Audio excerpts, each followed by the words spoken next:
পরীক্ষাতে আসছে, এটা বুয়েট পরীক্ষার একটা কোশ্চেন। এই প্রবলেমটা বুয়েটে আসা একটা প্রবলেম, এবং এই প্রবলেমটা ভালো, এই প্রবলেমটা বেশ ভালো। তো চলো এবার আমরা সলভ করি। এখন আই থিঙ্ক সব ঠিক আছে। এখানে যেটা বলছে, অ্যামিটার যে আছে, এই অ্যামিটারের পার্ট, অ্যামিটারের পার্ট, অ্যামিটারের পার্ট, অ্যামিটারের পার্ট 2 অ্যাম্পিয়ার। এই অ্যামিটারের পার্ট হচ্ছে 2 অ্যাম্পিয়ার। আমাদেরকে বের করতে হবে এই সার্কিটে ই এর মান কত এবং আর এর মান কত।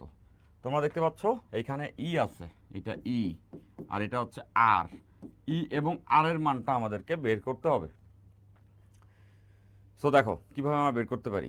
অ্যামিটারের পার্ট বলে দিচ্ছে 2 অ্যাম্পিয়ার। তাহলে যেটা বুঝতে পারতেছো, এই অ্যামিটারে যে কারেন্ট যায় এইখানে, এইখানে যে কারেন্টটা যাচ্ছে সেটা হচ্ছে 2 অ্যাম্পিয়ার। এই সার্কিটে যে কারেন্টটা প্রবাহিত হয় সেটা হচ্ছে 2 অ্যাম্পিয়ার, মেইন কারেন্ট। এটা হচ্ছে মেইন কারেন্ট, যেটা 2 অ্যাম্পিয়ার। এখন প্রথমে আমরা এই জায়গাটাতে খেয়াল করব, এই জায়গাটাতে। এবং আরও বলছে ভোল্ট মিটারের পার্ট 5 অ্যাম্পিয়ার, অ্যামিটারের পার্ট 2 অ্যাম্পিয়ার, এবং আরও বলা আছে ভোল্ট মিটারের পার্ট, ভোল্ট মিটারের পার্ট, ভোল্ট মিটারের পার্ট 5 অ্যাম্পিয়ার, 5 ভোল্ট। আমরা জানি ভোল্ট মিটার হচ্ছে ভোল্টেজ মেপে দেয়। তাহলে খেয়াল করে দেখো, এইখানে একটা ভোল্ট মিটার আছে, এই ভোল্ট মিটার ভোল্টেজ মাপছে 5 ভোল্ট।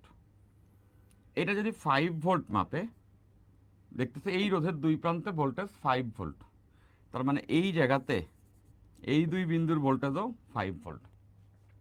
এই কনসেপ্টটা আমাদের সবার জানা আছে যে যখন সমান্তরালে থাকে, যখন দুইটা সেটআপ সমান্তরালে থাকে, তখন আমরা জানি যে এখানে যদি 5 ভোল্ট থাকে, তার মানে উপরেও 5 ভোল্ট, নিচেও 5 ভোল্ট। সমান্তরালে থাকলে বিভব সমান হয়, উপরে নিচে সমান হয়। তাহলে দেখো এই জায়গাতে 5 ভোল্ট আছে, তার মানে কি উপরেও এই জায়গাতে 5 ভোল্টই হওয়া উচিত। খেয়াল করে দেখো, এখানে 5 ভোল্ট, মানে উপরের এই ব্রাঞ্চও 5 ভোল্ট হতে হবে। নেটওয়ার্ক প্রচুর প্রবলেম করতেছে আজকে, নেটওয়ার্ক প্রচুর প্রবলেম করতেছে। ফাইন, এটা 5 ভোল্ট, উপরেও 5 ভোল্ট হবে। তাহলে একটা জিনিস খেয়াল করতেছো যে উপরে তো অলরেডি 5 ভোল্ট আছে, উপরে এই জায়গাটাতে অলরেডি 5 ভোল্ট আছে, আর নিচে এই জায়গাতে 5 ভোল্ট বলতেছে এই বিন্দু এই বিন্দুর মাঝে 5 ভোল্ট, এখানে অলরেডি 5 ভোল্ট আছে। তাইলে এই যে রোধটা, এই রোধে তো কোনো কারেন্ট যাওয়া উচিত না। কেন উচিত না? কারণ এখানে যদি কারেন্ট যায়, তাহলে ওই কারেন্ট আর এই রোধের গুণফল, এখানে একটা বিভব তৈরি হবে। ওই বিভবটা এটার সঙ্গে যদি যোগ হয়, তাহলে এখানে তো 5-এর থেকে বেশি হবে। কিন্তু আমাদের রিডিং বলতেছে এই জায়গাতে আছে 5 ভোল্ট, এই জায়গাতে 5 ভোল্ট আছে, মানে এই পুরো সমান্তরালে 5 ভোল্ট আছে। তার মানে উপরেও 5 ভোল্ট থাকতে হবে। তার মানে কি এই দাঁড়াইলো না, উপরে তো অলরেডি 5 ভোল্ট এই ব্যাটারিরই আছে, তাহলে এইখান থেকে কোনো কারেন্ট যাবে না। এখান থেকে কারেন্টের মান হবে 0। এইটাই হচ্ছে এই অঙ্কের ট্রিক্স। দেখো আমরা মেজরিটি এটা চিন্তা করতাম যে এইখানে মেইন কারেন্ট আসার পরে কতটুকু কারেন্ট আসছে, 2 অ্যাম্পিয়ার আসার পরে 2 ভাগে ভাগ হওয়ার একটা জায়গা ছিল, সেটাই হওয়ার কথা। কিন্তু যেহেতু আমরা এটা দেখতে পাচ্ছি যে নিচের এই রোধের মধ্যে ভোল্টেজ হচ্ছে 5, উপরেও থাকবে 5, অলরেডি এখানে 5 আছে, তার মানে এই জায়গাতে কোনো কারেন্ট যাবে না, যাতে করে এখানে এক্সট্রা কোনো ভোল্টেজ যুক্ত না হয়। তার মানে এখানে যদি কারেন্ট না যায়, তাহলে এই ব্যাটারির উপরের 5 আর নিচের 5 দুই জায়গাতেই সমান আছে। তার মানে সোজা কথা, কারেন্ট এখানে উপরের ব্রাঞ্চে যাবে না। কারেন্ট যদি উপরের ব্রাঞ্চে না যায়, তাহলে একটু নর্মালি এটা সবাই নিশ্চয়ই কমন সেন্স লাগাইতে পারতেছো, কারেন্ট কই যাবে? এই 2 অ্যাম্পিয়ার কারেন্ট পুরোটাই এই নিচের ব্রাঞ্চ থেকে চলে আসবে। নিশ্চয়ই সবাই বুঝছো যে কারেন্ট উপরের ব্রাঞ্চে যাবে না। এখানে 5 আছে, উপরেও 5 থাকতে হবে, উপরে 5 তো আছে, মানে এখানে কারেন্ট যাবে না। This is the learning. এই সার্কিটটা স্পেশাল কেন? এই সার্কিটটা স্পেশাল এরকমই যে এখানে 5 বলছে, এই জন্য বোঝা যাচ্ছে উপর থেকে কোনো কারেন্ট যাচ্ছে না, কারণ উপরে অলরেডি 5 আছে। তাহলে অঙ্ক শেষ। তাহলে অঙ্ক খুবই সোজা।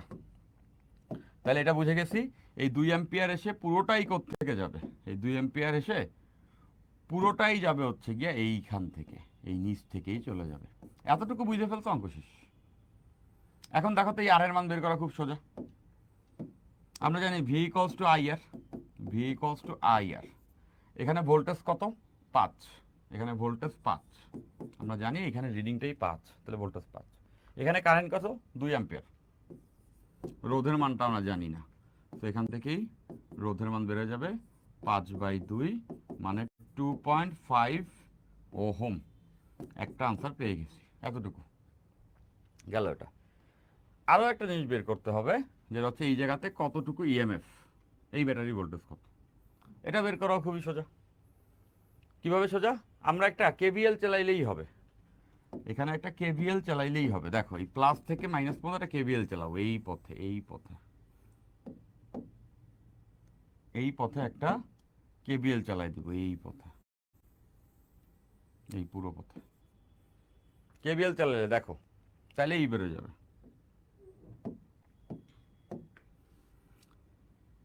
আমি একটু দিয়ে দিচ্ছি কোন বরাবর আমরা কেভিএলটা চালাবো, এই বরাবর কেভিএল চালাবো। এই বরাবর যদি কেভিএল চালাই, দেখো কারেন্ট ঢুকতেছে কোত্থেকে? মাইনাস থেকে। মাইনাস থেকে ঢুকলে ইটা হবে মাইনাস, মাইনাস ই গেল। এরপর এদিকে আসতেছি, খেয়াল করে দেখো এখানে রোধ 10 ইন্টু, এখানে তো কারেন্ট আমরা জানি 2 অ্যাম্পিয়ার ইন্টু 2, কারেন্টও এই দিকেই যাচ্ছে, কাজ প্লাস থেকে বেরোবে, আর আমাদের লুপও এই দিকে যাচ্ছে, যাচ্ছে প্লাস। দেন এখানে 2 প্লাস 2 ইন্টু, খেয়াল করে দেখো এখানেও রোধ, এখানেও কারেন্ট 2, একই দিকে যাচ্ছে, দ্যাটস ওয়াই 2। দেন এখান থেকে এইখানে, তো এইখানে যখন আসবে তখন এইখানে রোধটা আমরা বের করছি, রোধের মান কত? 2.5, আর এখানে current 2, that means plus 2.5 into current এখানেও 2 গেল এটা। এরপরে ঘুরে এখানে চলে আসবে, শেষ। তাহলে দেখো এইখান থেকে এটা ইকুয়ালস টু 0, এইখান থেকে যদি আমরা সলভ করি ই এর মানটা পাবো। এখান থেকে সলভ করলে আমরা ই এর মানটা পেয়ে যাব। সি এর মানটা আসবে